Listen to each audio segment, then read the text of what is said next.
Eta goazen ikustera unitate horren azken atala, Espainiako hiriak. Goazen ikustera Espainiako hiri sistema.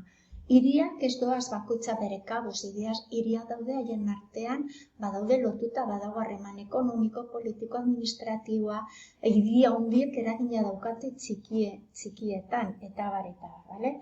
Bueno, pues orduan, hemen ikusten duzuenez, zera horiek badaude ardatz desberdinak, bale? Ardatz importante bat izango da, ardatz nagusia izango da zera Madriletik ateratzen den. Hori ikusten duzu, zera gurpil bat moduan ardatza daude. Madril izango da importantenetariko bat, eta gero hitz egingo du Bartzelonaz, bale? Madril horren sarea zabaltzen denean, aipagarria da Valladolid, bale?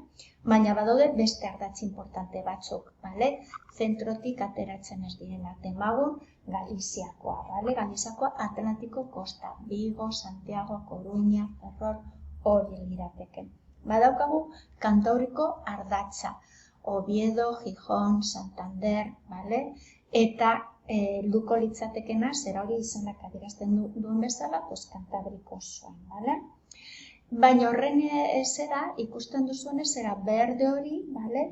Euskal ardatza Ebro-Ibarra, bale? Bilbo, Vitoria, zera Logroño, Zaragoza, litzateke lortzen duena Kantabriko eta Mediterraneo zera itsasoa. Eragina daukate haien artean. Beste bat litzateke Kataluniako ardatza, non ikusten duzuena Bartzelonaren eragina, vale, por supuesto Madrilekin, por supuesto inguruko hiriekin, por supuesto zera hori Balear hirilekin. Horretaz gain, jarraitzen dugunean daukagu Valentzia eta Murtzia, horri deitzen dugu Levanteko ardatza, Andaluziako ardatza, Hego Mendebaldeko ardatza, non Sevilla, Córdoba, Málaga, vale, oso lotuta daude haien artean, besteekin berdin, por supuesto, aipatu behar dugu Balearretako ardatza eta Kanarietakoa. Komentatu duguna, bale? Hiri hierarkia zer esan nahi dugu horrekin? Garrantzia, bale? Badago hierarkia bat, badago zera horiek sailkapen bat.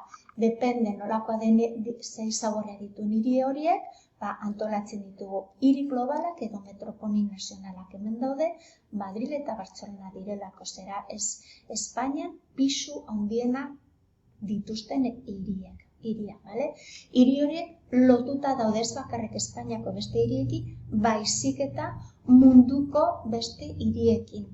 Ariketa hauekin, Bartzelonako aeroportora zoaztenean, begiratu paneletan eta begiratu nola daude lotuta munduko hainbat eta hainbat hirietan. Zergatik hiri globalak direlako, bale?